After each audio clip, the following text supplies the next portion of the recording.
Hello everyone, and welcome back to the Mortal Empires campaign, where we are playing as the Beastman leader Molokh Slugtongue, also known of course by many other names, including the Famine Fiend and the Lord of the Black Harvest.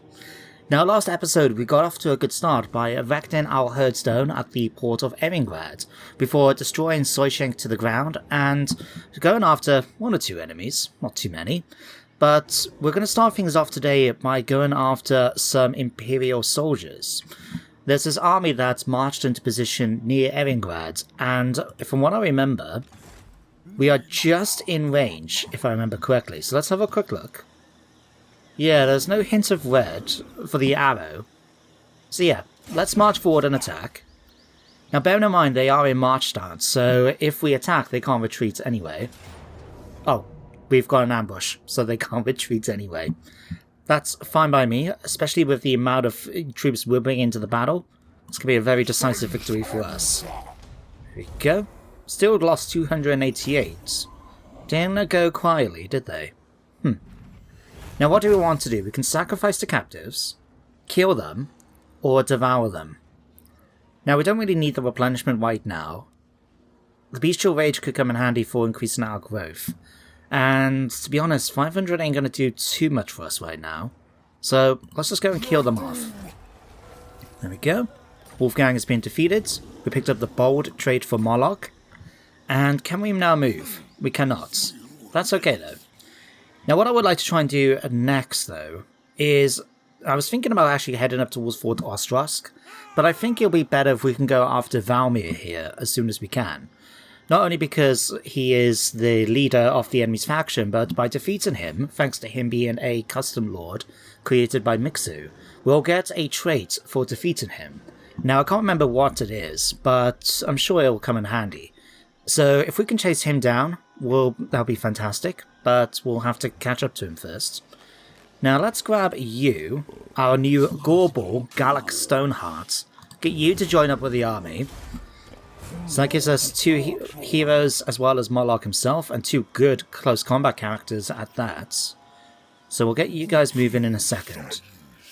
Now there's not much we can do with the army this turn. We have no movement, so we can't go into encampment stance or anything like that.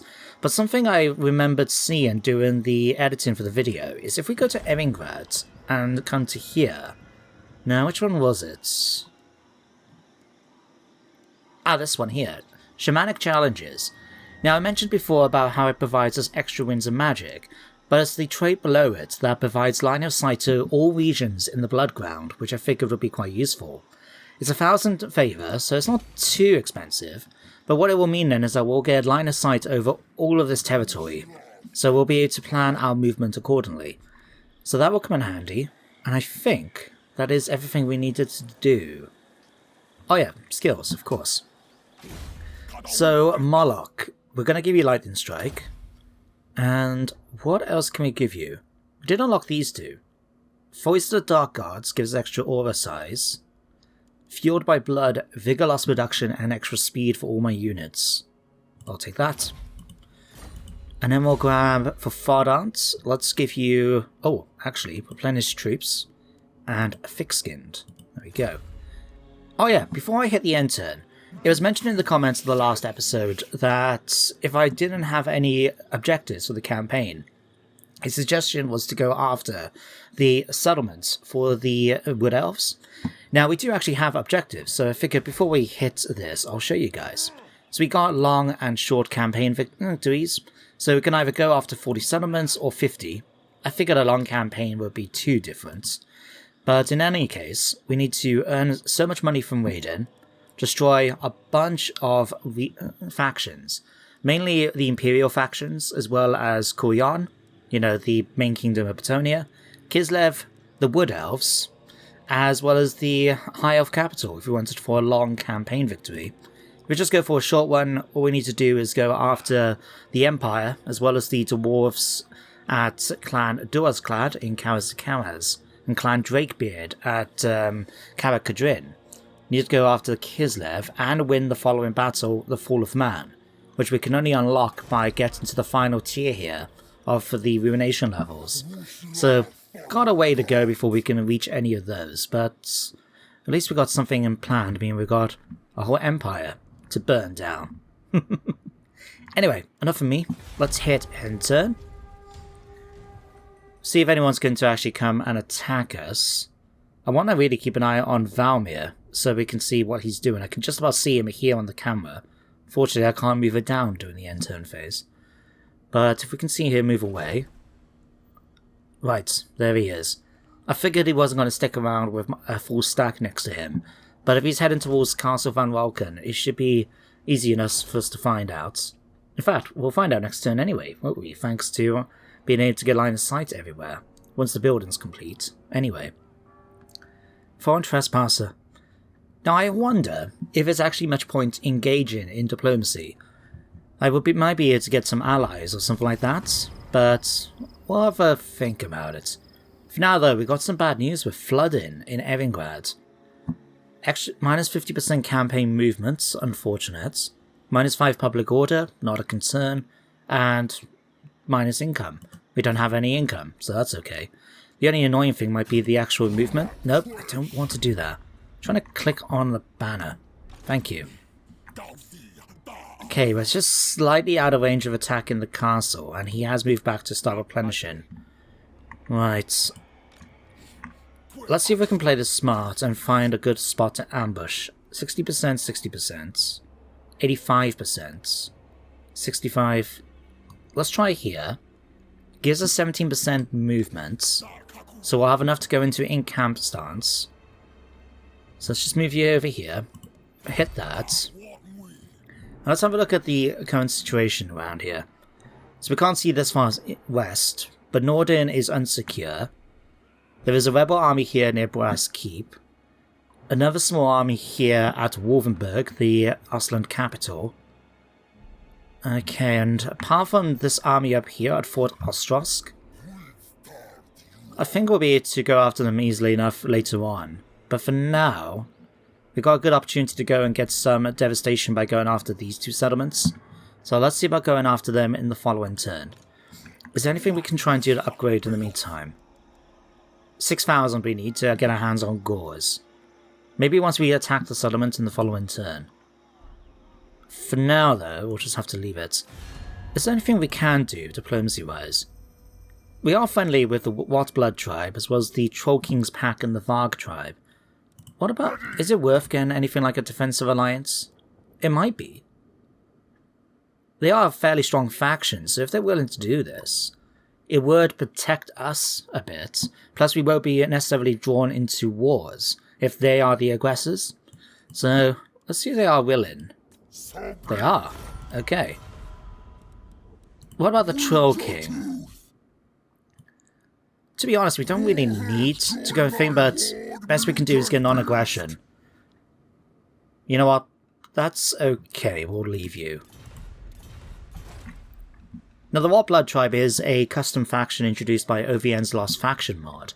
I believe they have mechanics that are a little similar to Skaven, in that I think when they take a settlement, it looks like ruins, but they're also a mixture of Chaos and Nord, with very strong thematic themes with Nurgle, as you can probably guess from the name.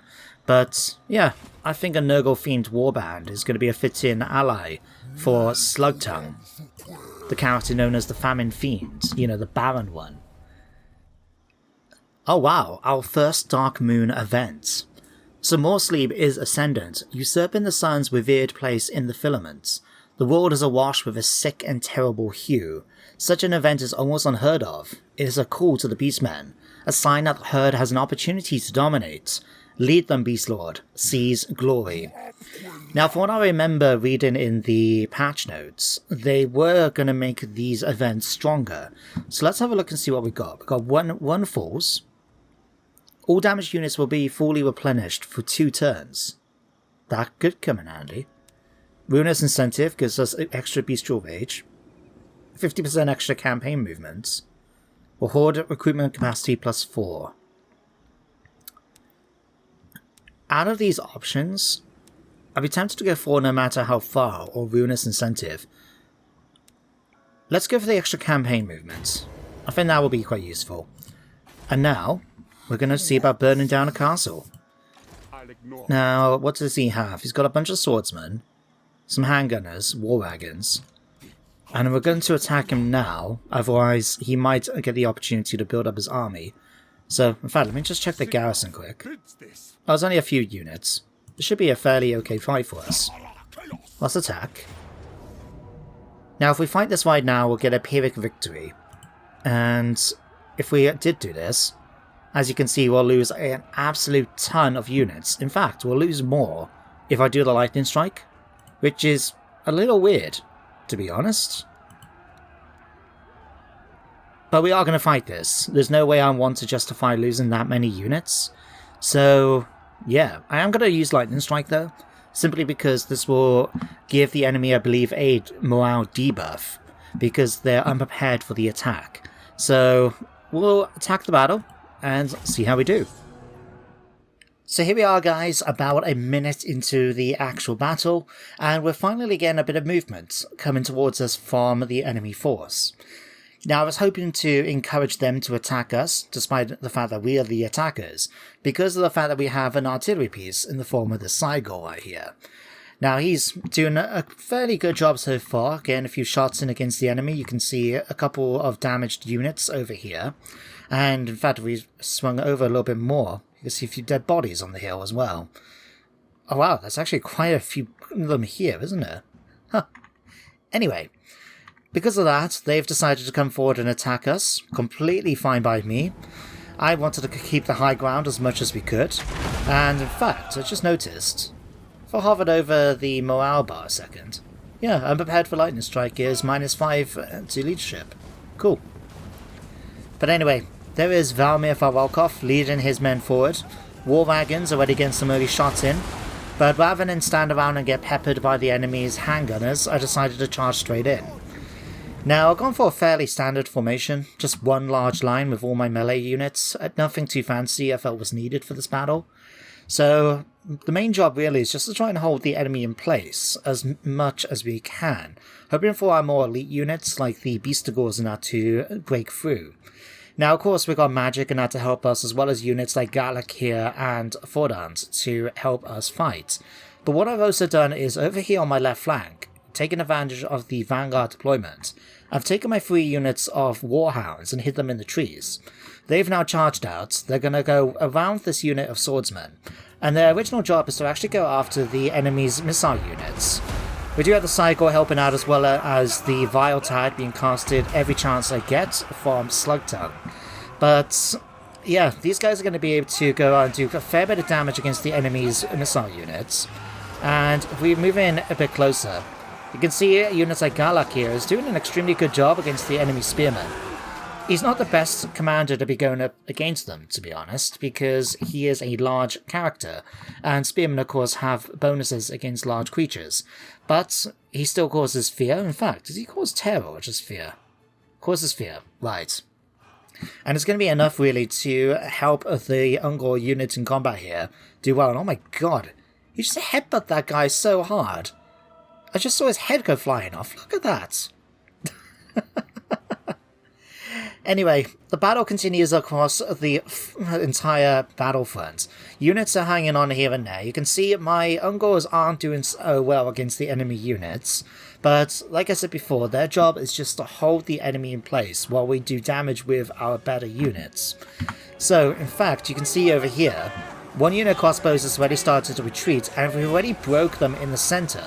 I was quite amazed when this actually happened. I didn't realize how they died so quickly. But that was fine by me. It meant that we were able to break through, start sending units in, like this unit of Ungors, to try and go around and swamp the enemy. But between all my spells and things like that, we all of a sudden got quite a large amount of units breaking.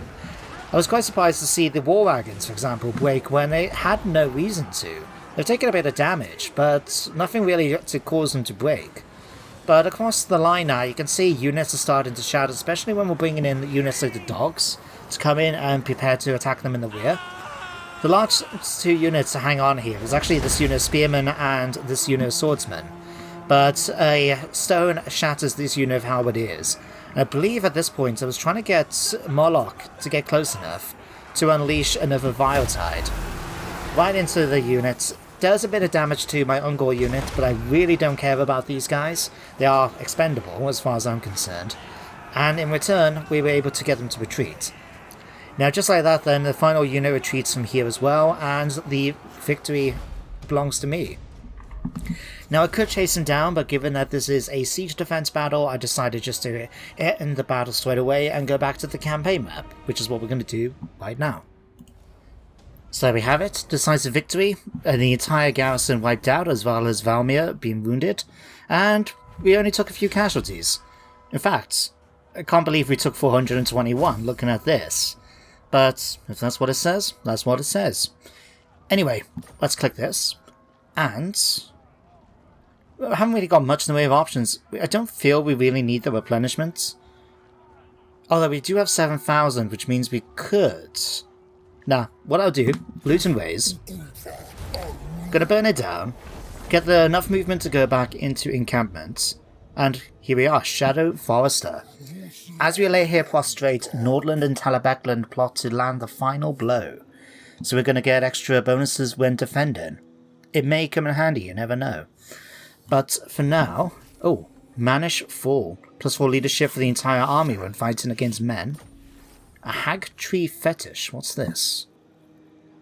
Minus 75% miscast chance, but a one-use item. Okay. Curse Corruption +1. Wow, we picked up a few things, didn't we? Anyway, with our position now, we could come down and attack Zavastra, or we can push down towards the capital, which has got a couple of units being recruited. But for now, what I'm going to go and do is put ourselves into encampment stance. Now, the reason why I didn't want to take the replenishment straight away is because, well, I want to try and swap out some of our Ungors for the more powerful Gore units. So we've now got enough money, or favour, we can actually upgrade the building, so that will take us one turn, and then we'll be able to get our hands on at least a couple of them in the following turn. Once we get to the next level of Ruination, we should be able to upgrade, what is it, 25? Yeah. We'll be able to increase our unit cap for some of our units, like the Gores. And I would love to get my hands on some Centaurs eventually. For now, though, we'll just have to make do with what we've got. If we can get 5 more points of devastation... Ooh, hiccups. If I can get 5 more points of devastation, that will be fantastic, because then we could just jump straight to the second level, without having to worry about trying to do some more attacking and erect another herdstone and that sort of thing. So, we'll see what we can do about that. For now, though... Let's start focusing a bit on your magic. I use Spirit Leech. Vile Tide would be a really nice spell to just upgrade completely because of how powerful I've been finding it. So we'll go for that straight away, unless... One sec. Soul Blight reduces armor... Well, weapon damage and armor. Okay. Devolve. That's actually a fairly cheap spell. Minus 25% charge speed and reduced melee attack. A 24, that actually has a chance of basically preventing a unit from attacking completely at low levels. Now, let's go for direct damage right now. Let's focus on Vile Tide. So you'll get that. For Dant, let's give you Thick Skin to finish that off. Then Galak. We could go for Training to make our troops more experienced, but let's instead just turn you into a monster. Now, Blade Master will be useful, but Primal Instincts will allow us to increase his melee defense. What is your actual bonuses, by the way? Aggressive. Plus 30 charge bonus, plus 20% weapon strength. Oh yeah, you're going to turn into a monster, my friend. And what was yours again? Physical resistance and enemy leadership being reduced. I wonder if that had a factor in why we managed to get the enemy army to retreat so quickly in that previous battle. Anyway, for now, let's let things continue. So something a little annoying, but you can see the army, I believe, that was at the capital here, Wolfenburg, has actually marched out and recolonized the castle from Rauken. Now, we won't be able to get any bonus devastation points for attacking it yet again, so I'm not going to bother doing that. Instead, I'm going to make my way towards Zavastra, burn that down, then we can attack it again in the following turn, and then head down in towards Wolfenburg. So for now, let's just do that. And again, I'm going to go ahead loot and raise. No, we can just about pull that off. Oh, cool. So I picked up a Herdstone anyway, Keeper. Gift of Chaos. Increasing armor for a unit. Might give that to my Beastigores. Cultists. Okay. Let's attack the castle yet again. Another decisive victory. Let's give that out right away. There we go. Now, like I said, we're not going to get any extra devastation for that, but... Damn, I should have actually took the other one. It's okay, though. How much movement do we have left? 21. Let's just move a little bit more this way. Switch back into this. And let's swap out some of my units now. So how many can we recruit? We can get 4 units at a go, and we get 2 gore herds, 2 with shields, and 2 with great weapons. Okay, now let's swap out you guys, and in fact, let's just do this. Merge you guys straight away. Damn. I was hoping they were going to merge the other units, but it's okay. So let's give it a you. You two. And sure, let's get rid of one of you guys. I'd rather keep the spearmen if we can, but let's go great weapons and ones with shields right away. And then we can swap out, maybe have another unit of those guys, swap out these guys. Might be worth getting rid of one of the dog units, but they turned out to be quite useful in that previous battle. So, we'll keep them, I guess. Ooh, Plague Master. Do I want to make it so every unit within 55 meters of me has poison attacks? It could come in handy with him being on the back of the battle. He does have 4 points to spend, actually. Okay. Plague Master it is. Vile Tide as well. And then let's go for the 2 points in Devolve. What can we get next in? Evasion, Earthen. Bestial Surge is just the power ability. Mantle of Gorok. Those are some nice bonuses. Does it get... That's only for 1 unit. Oh, but it reduces my armor when I use it. Okay. Purple Sun will be useful too. Okay, good to know. Alright, for Dance, let's now give you Deadly Blades. And then Galak can have 2 points here. And let's go for some more points in Devastating Charge. I mean, he's now got a charge of 100 at level 4. How cool is that? Alright, he's just got 5,600. Is it worth getting another building? We are so close to actually getting the Scorched Grass Plains so we can get our hands on Centaurs. You know what? Let's keep it. Let's keep a favour. And what I might do actually is skip forward a turn or two in order for us to get in position to go after Wolfenburg. So I'll see you guys shortly. You know what? Never mind. We're actually got enough movement range to attack them this turn. I wonder if that's because... Oh yeah, we still got 1 more turn of no matter how far, increasing our movement range by 50%. In that case, how do we want to approach this? The garrison itself is actually fairly small. It's got a couple of crossbowmen, a few melee units. We don't know what Stolf Hudolf, the Archer Elector, is currently got. I cannot. Okay. Okay then. Let's do this. We can attack Dolph straight away, using Lightning Strike to just go after his army and eliminate them quickly, and then we can focus on going after the garrison itself. Unless the guy runs away like a coward. In that case, we'll attack the settlements straight away. Oh, a close victory. I don't think I like that. I don't want to take that many casualties from the fight, so I think we're going to have to fight this battle myself, quickly. Yeah, we'll do exactly that. Let's fight the battle. So after playing the battle, I decided not to bother actually showing it. As you can tell from the results, it was a very straightforward battle. We won very easily, with very few losses, and yeah, the settlement now belongs to us. So, we're going to go ahead, burn it down to the ground, give us a bit of extra favour, and that will be enough now for us to actually start getting Centaurs. So, oh, Jagged Dagger, what's this? A potent sacrificial tool that radiates the wrath of 1,000 different offerings to the dark gods. So what does it give me? You know what, that seems more useful than that talisman I picked up. So let's go through... Okay. Not that big a deal for like reload time reduction, but things like charge bonus and that will be useful. But let's go on here quick. Give the game a chance to catch up. And swap out our fetish for the Jagged Dagger. Not really got much in the way of magical items, have we? Although, I didn't realise you had a Sword of Swift Slaying. Well, what I'm going to do, I'm going to swap that out. I'm going to give that to Fodant. Just because he is one of my main close combat characters. So you can get that.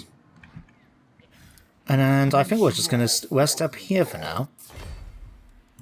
Now with that money, we can go ahead and get my hands now on Scorched Grass Plains to get our hands on Centaurs, as well as Tuskor Chariots. That would be a nice hard-hitting element to the army, wouldn't it? Might be able to swap out my dogs instead. Now, as for you guys, let's get rid of you and you. Do we want extra spearmen or the raiders? Let's get rid of the spearmen. For the moment. So yeah, we'll grab 2 of these. Oh, actually, why did I get rid of those? You know what, it doesn't matter. We'll get our hands on Centaurs in the following turn, so can't be concerned. Alright, Worldbane has been finished, so we're going to go for Uncloven Hoof and Twisted Claw, allowing us to increase our speed. Still got 2 more ambush battles to win, 3 more siege battles, and we still need to do the Ritual of Ruin. Now, speaking of the Ritual of Ruin, we now got 2 options. I could rush up now towards this part of the world in order to try and, well, get some more devastation points, especially before these guys have any ideas about attacking. Or, we'll just do it now. We've got 34 devastation points, so that's going to give us quite a decent level to start things off. Yeah, we're going to do exactly that. So we click this, picked up 34 marks, and the Ritual of Ruin is complete. In return for the devastation caused across your blood grounds, you have received marks of ruination, thus elevating the herd to a higher status in the eyes of the Dark Gods. So, now we can increase our cap for... Oh, actually, not only can we increase our cap for some of our units, but we can actually recruit a new army if we wanted to. Ooh. That could be useful. Now, especially given in mind that it would allow me to actually let you guys submit as well. But I tell you what, right for now, I just want to get the new units for Slugtongue's army. But what I'll do is, after next episode, I'll set it up so you guys can submit some characters, for heroes, lords, and so on. And we can have a look and see what we can get. In fact, if we pop on here a second... Lord, right. So yeah, we can get Beast Lords, Doomballs, or Great Bray Shamans. So, yeah, start thinking about it, guys, and submit them in the next video for me. Okay? For now, though, is there anything else we want to build? Not really. In that case, 2 more points for you. What do these do, by the way? Having the extra magic drop chance could come in handy. What's these? Oh, extra melee defense or attack. Probably would have gone for the defense, just because of the sort of character. But since we've got 1 more level to go before we can give him unique skills, I actually feel a little tempted to wait, because... Yeah, I mean, we could go for Soul Blight or something like that, or Evasion. But no, I'll save the points. For Molokh, at least. Let's switch over into our next character, Galak. We'll grab Devastating Charge. And let's go increase our melee attack with you. Ooh. We can give you a Tuskor Chariot, or eventually a Razorgore. To be honest, out of the 2, I'll probably go for Razorgore. But we can also get Bloodlust for... Ooh, we can actually increase not just himself, but a nearby ally. For 25% armor piercing damage. Will of the Dark Gods. improving melee defense nearby. Is that it? Ooh, those are good. I think I'm going to go for Will of the Dark Gods, just to improve my general troops. And then, yeah, there we go. So here we are, guys, a few turns later, and as you can see, I've moved Moloch's army up towards Evingrad. Now, we are in position now to go after Zoishenk in this turn, or at least I think we are. Yes, we are. Excellent. Although, the fact that they've recently colonized it, I don't know how big their numbers are going to be like. What's the garrison going to be like? Oh, it should be relatively straightforward for us. Now, annoyingly, I wasn't able to finish off Ostland. In fact, it turned out to be a Norse tribe, the Goramadni, or whatever they were called, who managed to kill off the survivors of that small little army that retreated outside Wolfenburg when we attacked it originally. So yeah, weren't able to finish them off myself, which is annoying. But we do have a new Imperial enemy to go after, Hochland. They declared war on the Rotblood tribe, and since we were going to go after them anyway at some point, I figured we'll do it sooner rather than later. So, just remind me, Hochland's over this side, isn't it? Aha, Hergig. How many territories do you own, by the way? You only own the one. Oh, wow. Okay. Right, in that case, let's just go after Zoishenk now. I have managed to finish recruiting my Gors and pick up a unit of Centaurs and of Tuskors. I spent some of my dread to increase our unit cap for, the Gors. So when we do our second army after the next episode, we'll be able to give a few Gore units to them as well. But apart from that, yeah, I think my army's still going to be in a pretty good position for us to do the attack here. According to this, it's going to be a Pyrrhic victory, medium casualties, and if we did auto-resolve, we will lose our 2 units of Gors. Dmitry Zayov. You know what, guys? We will fight this battle, but I will do it in the next episode. We're coming up to the 30-minute mark now, and I am going to try for future videos to try and keep to about 30 minutes or so. So yeah, we'll end things here for today. But all in all, I think a good episode. We've managed to complete our first Ritual of Ruin, getting ourselves quite a lot of marks of ruination. We've pretty much wiped out one faction, even if we weren't able to finish them off with the final blow. But Ostland has now been defeated, and we're now in the reaches of Kislev for us to take the attack to another faction. But we'll be able to continue it in the next episode. For now though, guys, thank you for watching today's one. I hope you enjoyed, and that you do join me next time, of course, for some more Warhammer. But until then, everybody, take care, stay safe, and goodbye for now.